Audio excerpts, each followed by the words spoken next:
జ్ఞానానందమయం దేవం నిర్మలస్ఫటికాకృతిం ఆధారం సర్వవిద్యానాం హయగ్రీవముపాస్మహే.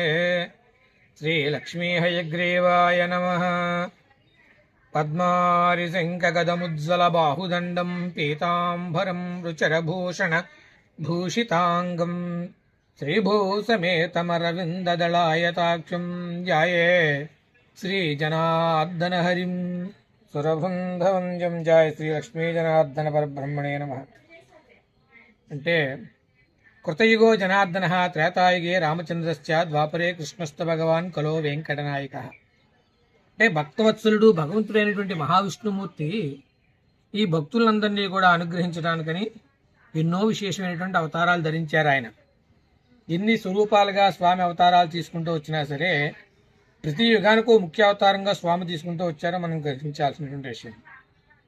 అంటే కలో వెంకటనాయక, ఈ కలియుగంలో వెంకటేశ్వరునితో సరి సమానమైనటువంటి దేవి ఇక లేరు. ఆయనే పరిపూర్ణంగా మనం తీసుకోవాలి. కలియుగంలో ఎన్ని అవతారాలు తీసుకున్నా సరే వెంకటేశ్వరునిగా మనం పూర్ణంగా తీసుకోవాలి. ఆ ప్రకారంగానే ద్వాపరే కృష్ణస్థ భగవాన్ స్వయం. అంటే ద్వాపరయుగంలో శ్రీకృష్ణ భగవానుడిగా స్వామి చరించారు.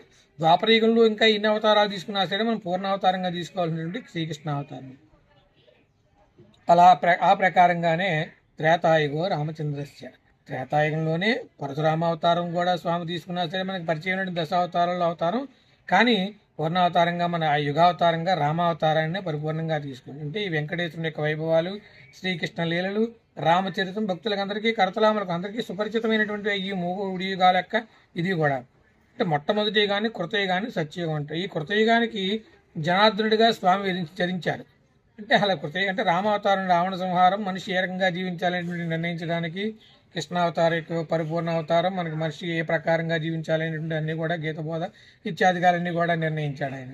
అలానే వెంకటేశ్వరుడిగా అనుగ్రహిస్తూ ఉన్నాడు. ఈ మూడు అవతారాలకు విశిష్టతలు మనందరికీ పరిచయం.